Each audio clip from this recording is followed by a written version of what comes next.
कैसे हो आप सभी। स्वागत है आप सभी का इस नए वीडियो में। दिन की शुरुआत ब्लैक कॉफ़ी के साथ और सनराइज़ के साथ हो रही है।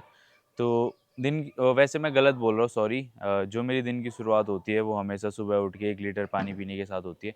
फिर उसके बाद मैं अपना बाथरूम का सारा बिज़नेस निपटाने के बाद और फिर उसके बाद छत पे आता हूँ, ब्लैक कॉफ़ी पीता हूँ और ब्लैक कॉफ़ी के साथ सनराइज़ के नीचे 10-15 मिनट बैठता हूँ। तो मेनली मेरा रीज़न ये है कि सुबह उठ के 1 लीटर पानी पीने का, क्योंकि हम जब 8 घंटे की स्लीप लेते हैं तो मैं उन लोगों की बात नहीं कर रहा हूँ जो 4-5 घंटे की स्लीप लेते होंगे, वो चौंक गए होंगे। तो जिनको अपनी हेल्थ से फ़र्क पड़ता है, हेल्थ के बारे में जिनकी चिंता रहती है, वो 8 घंटे की स्लीप लेते हैं। पर जो 4-5 घंटे भी सोते हैं, वो भी सुन लो। तो बेसिकली क्या होता है, उन उस जो इतना गैप, लंबा गैप हो जाता है, उस बीच में हमारी बॉडी में हम पानी नहीं पीते और हमारी बॉडी डिहाइड्रेट हो जाती है। तो सबसे पहले उठ के आप अपनी बॉडी को हाइड्रेट करो और कम से कम 1 लीटर पानी तो पियो ही। पर अगर आपको हैबिट नहीं है 1 लीटर पानी पीने की, तो आधे लीटर से स्टार्ट करो और धीरे-धीरे करके अपना क्या कहते हैं, इंक्रीज़ करो वाटर इनटेक और 1 लीटर तक ले जाओ। मिनिमम 1 लीटर तक तो आप रखो ही रखो और अपनी बॉडी को सबसे पहले उठ के हाइड्रेट करो और फिर उसके बाद अपना बाथरूम का सारा बिज़नेस निपटाने के बाद छत पे आ जाओ और छत पे आके 10-15 मिनट बैठ जाओ यहाँ पे सनराइज़ के नीचे, और सनराइज़ के नीचे बैठ के आप बस बैठ जाओ और आप विटामिन डी के मज़े लो। विटामिन डी आपकी बॉडी को मिल जाएगा। और मैं सुबह-सुबह 6-7 बजे की बात कर रहा हूँ, दिन की बात नहीं कर रहा हूँ, क्योंकि अब गर्मियों का टाइम आ चुका है, दिन में आप ऐसे भी बैठ नहीं पाओगे, बहुत ज़्यादा गर्मी रहती है। तो सुबह-सुबह 6-7 बजे जब टेम्परेचर नॉर्मल रहता है और ज़्यादा गर्म नहीं रहता टेम्परेचर, तो उस टाइम आके बैठ जाओ। और विटामिन डी हमारी बॉडी के लिए बहुत ज़्यादा ज़रूरी है। तो यूट्यूब पे सर्च कर लेना, मैं आपको शॉर्ट उसमें बता देता हूँ। तो विटामिन डी का बेनिफिट क्या होता है, हमारी बोन हेल्थ में अच्छा होता है और जो कैल्शियम हमारी बॉडी में होता है और जो फूड्स हम इंटेक करते हैं कैल्शियम का, उसको एब्जॉर्प्शन बढ़ाने में भी विटामिन डी मदद करता है। और दूसरी बात, विटामिन डी हमारे हार्मोन्स के लिए भी काफ़ी ज़्यादा अच्छा होता है। वो हमारे हार्मोन्स को बिल्डअप करने में मदद करता है और भी काफ़ी ज़्यादा बेनिफिट्स होते हैं। मसल बिल्डिंग से लेके, अगर आप मसल बिल्डिंग नहीं भी कर रहे हो तब भी आपको भी एक जनरल हेल्थ के लिए विटामिन डी की काफ़ी ज़्यादा नीड रहती है। और बस यही था। और बाकी अभी पता है क्या, ये ब्लैक कॉफ़ी मैंने ख़त्म करनी है और फिर उसके बाद मैंने जाना है 5000 स्टेप्स का कार्डियो करने के लिए। तो 5000 स्टेप्स चलेंगे, फिर उसके बाद रास्ते से आते वक़्त मैंने एक दूध का पैकेट भी लेके आना है और दूध के पैकेट के साथ ओटमील बनाएँगे अपनी, और फिर उसके बाद हम जाएँगे कॉलेज के लिए। तो काफ़ी टाइम बाद कॉलेज आ रहा हूँ, बीच में थोड़ा-सा गैप हो गया था कॉलेज का, पर अब वापस से कॉलेज आएँगे। और बस यही था, ज़्यादा बातें नहीं करते हैं। और अभी जैसे स्टार्टिंग की क्लिप में आपने देखा होगा कि मेरा बॉडी वेट 80.80 केजी अभी हो रखा है। तो ये मैंने एकदम खाली पेट अपना बॉडी वेट नापा है, तो ये मेरा अभी ट्रू बॉडी वेट अभी जो चल रहा है ये वो है। और मैं धीरे-धीरे करके बिलो 79 केजी की कैटेगरी में, सॉरी बिलो 80 केजी की कैटेगरी में पहुँचता जा रहा हूँ। और धीरे-धीरे बॉडी में से जैसे-जैसे फैट कम होता जा रहा है, वैसे-वैसे मुझे बॉडी लीन भी दिखना स्टार्ट हो चुकी है और शार्प भी दिखना स्टार्ट हो चुकी है। और जो कैलोरी डेफ़िसिट मैं अभी तक फ़ॉलो कर रहा था, उसका रिज़ल्ट दिखना स्टार्ट हो चुका है। तो जो कैलोरी डेफ़िसिट या जो भी मसल बिल्डिंग का प्रोसेस रहता है, बहुत ज़्यादा स्लो रहता है, तो कभी भी इम्पेशेंस मत होना। बस उस पे बने रहना और ट्रस्ट द प्रोसेस। और बाकी बातें ज़्यादा हो गई है, कॉफ़ी ख़त्म करते हैं और चलते हैं अपने स्टेप्स करने के लिए। तो चलो।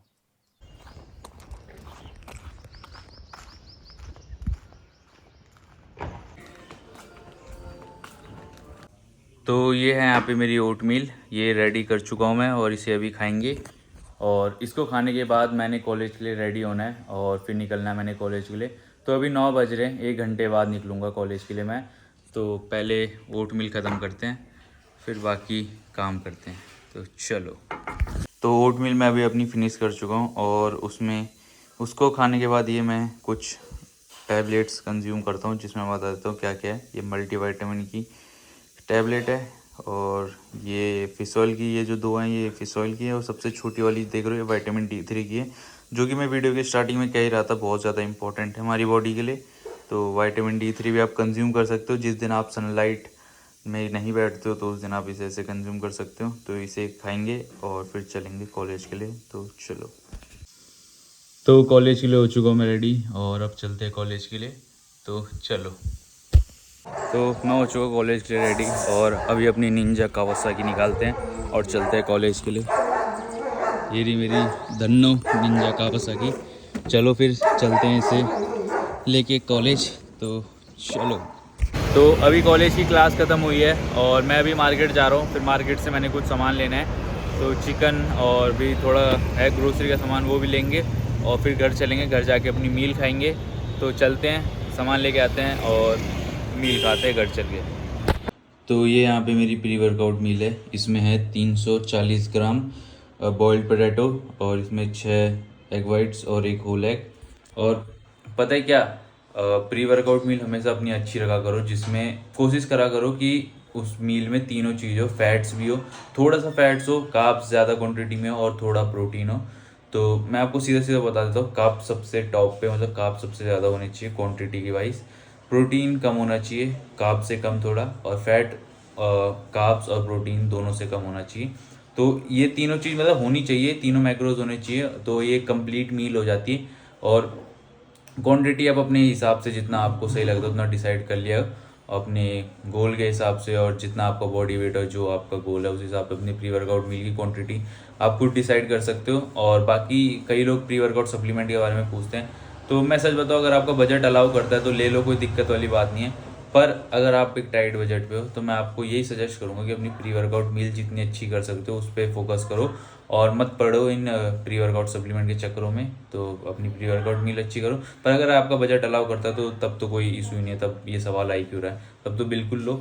और बाकी पता है क्या, मुझे गर्मियों में एक चीज़ बहुत बुरी लगती है, जैसे ठंडियों में स्वीट पोटैटो बहुत ज़्यादा, मतलब मैं कंज्यूम करता था और मैं नॉर्मल पोटैटो नहीं खाता था। ठंडियों में मैं स्वीट पोटैटो ही खाता था, पर गर्मियों में स्वीट पोटैटो नहीं मिलते मुश्किल से, और मुश्किल से एक दो दुकानों में मुझे मिल भी रहे थे, पर वो बहुत ज़्यादा महंगे मिल रहे थे। तो क्योंकि इस टाइम स्वीट पोटैटो का सीज़न नहीं है, तो बहुत हाई रेट पे बेचते हैं, मुंह मांगी कीमत मांगते हैं स्वीट पोटैटो की। तो मैंने सोचा छोड़ो, नॉर्मल पोटैटो ही खा लेते हैं। वैसे नॉर्मल पोटैटो में और स्वीट पोटैटो में कोई इतना अंतर होता नहीं, दोनों कैलोरीज वाइज ऑलमोस्ट सेम ही रहते हैं। और आपको नॉर्मल पोटैटो सस्ते भी मिल जाएंगे और आपको 12 के 12 महीने अवेलेबल रहेंगे, तो उसे भी खा सकते हो। पर स्वीट पोटैटो मैं ज़्यादा प्रेफर इसलिए करता हूँ क्योंकि उसमें थोड़ा टेस्ट अच्छा होता है, और वो थोड़ा नॉर्मल पोटैटो से थोड़ा ज़्यादा बेहतर टेस्ट करता है, तो मुझे स्वीट पोटैटो ज़्यादा पसंद है। ये मेरी प्रेफरेंस है। बाकी आप नॉर्मल पोटैटो भी खा सकते हो, ऐसी कोई दिक्कत वाली बात नहीं है, दोनों की कैलोरीज ऑलमोस्ट सेम ही होते हैं और दोनों एक ही जैसा काम करते हैं। बाकी अपनी ये मील खाते हैं और फिर चलते हैं जिम और एक बढ़िया सा चेस्ट एंड शोल्डर्स का ट्रेनिंग करके आते हैं। तो मील को करता हूँ मैं ख़त्म क्योंकि मुझे काफ़ी ज़्यादा भूख लग रही है, तो इसको करते ख़त्म और फिर चलते हैं जिम के लिए। तो चलो। RPM, fuck, what's that one? I can't remember. Well, either way, this is as heavy as I'm comfortable. तो मैं आ चुका अपनी चेस्ट की पहली एक्सरसाइज में, जो कि है Smith machine incline bench press, और बार पे लगा है 105 kg। लास्ट टाइम इस वेट से 9 रेप्स गए थे, तो इस बार कोशिश करूँगा कि 10 रेप्स निकालूँ, और वो 9 रेप्स लास्ट बार एकदम कंट्रोल के साथ गए थे। मैं चाहूँ तो वेट बढ़ा के गंदे फॉर्म के साथ 6 या 7 रेप निकाल सकता हूँ, पर उसका कोई फ़ायदा नहीं होगा। मैं कंट्रोल के साथ ही करना चाहता हूँ। तो 6 to 10 रैप रेंज मेरे को सही लगता है फेलियर हिट करने के लिए, क्योंकि इसमें ज़्यादा फटीग भी जनरेट नहीं होता और बॉडी में ज़्यादा टेंशन भी नहीं रहती, और ज़्यादा फटीग होता है तो फिर बॉडी को रिकवर करने में काफ़ी ज़्यादा प्रॉब्लम हो जाती है। तो 6 to 10 रैप रेंज मेरे हिसाब से मेरे को सही लगता है। बाकी करते हैं, और कोशिश करूँगा कि पिछली बार जो 9 रैप्स है उससे तो ज़्यादा ही निकालूँ। और अभी मैं एक कैलोरी डेफिसिट में हूँ, तो स्ट्रेंथ हो सकता है गिरी हो सकता है ना गिरी हो, तो वो भी जब करूँगा तब पता लगेगा। बाकी चलो करते हैं।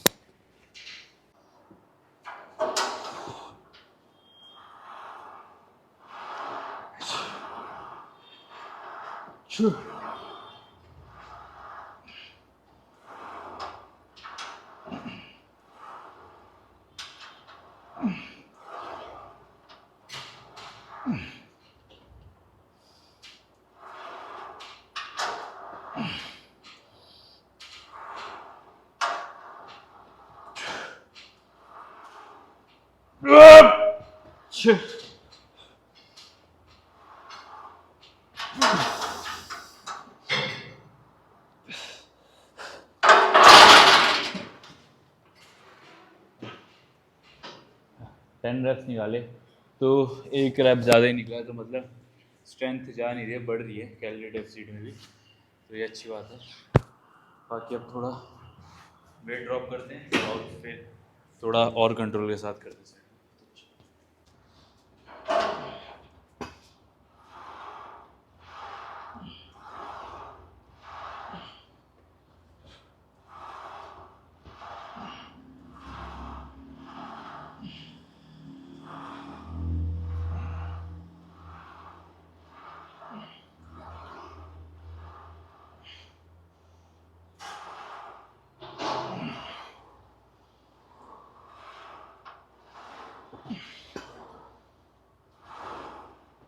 ये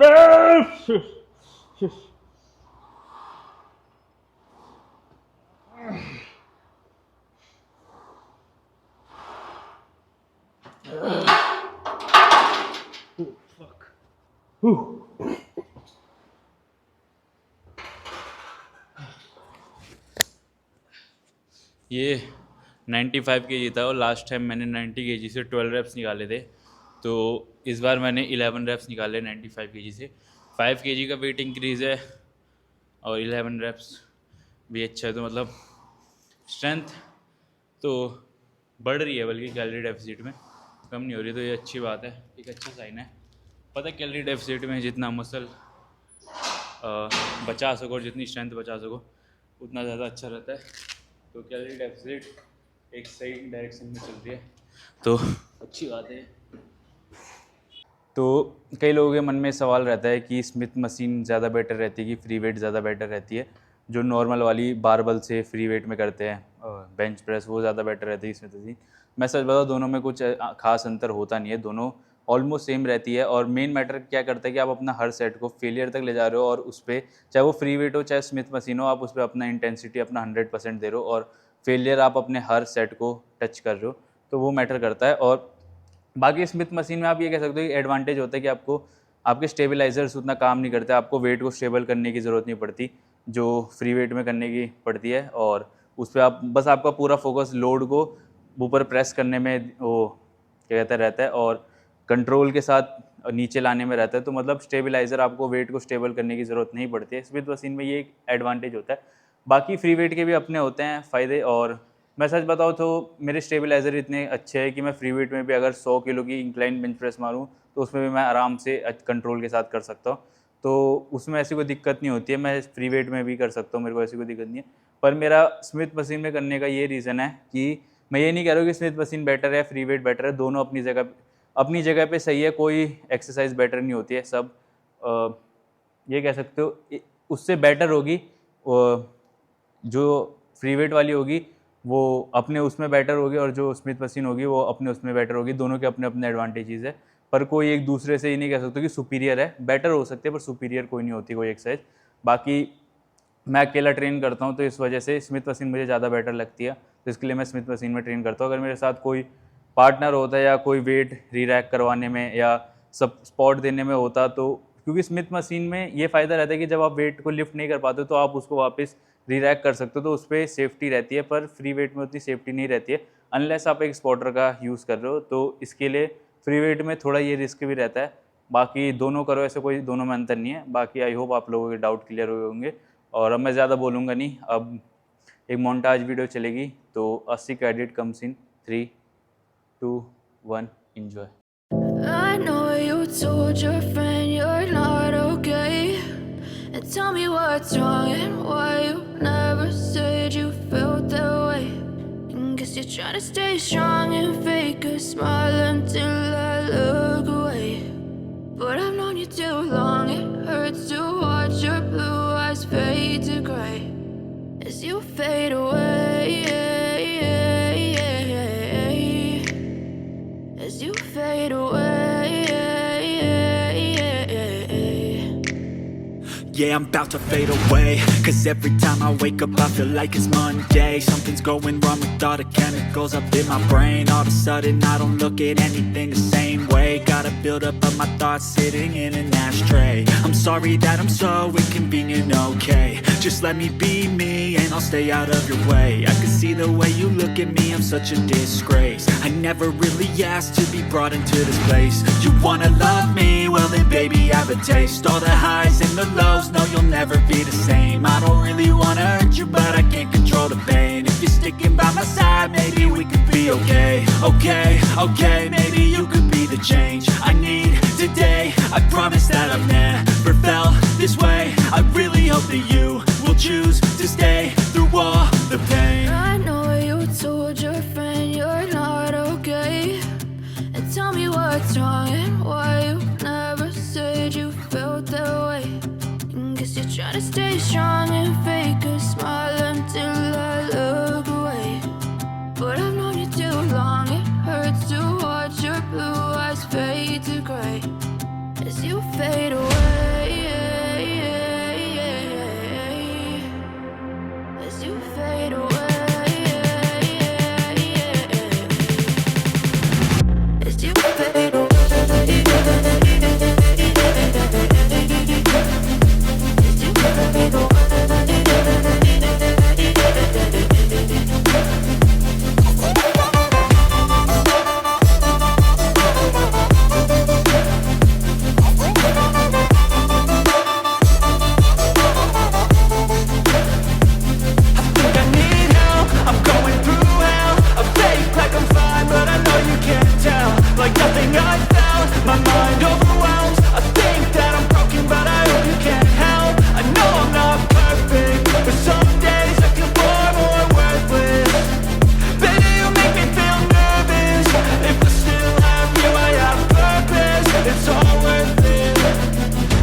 as you fade away. As you fade away.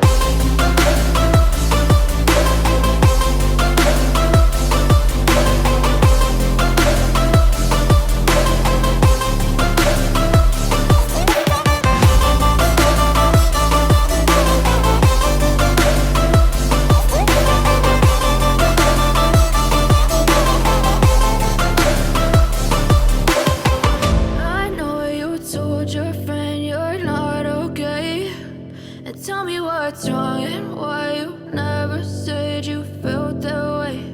And guess you're trying to stay strong and fake a smile until I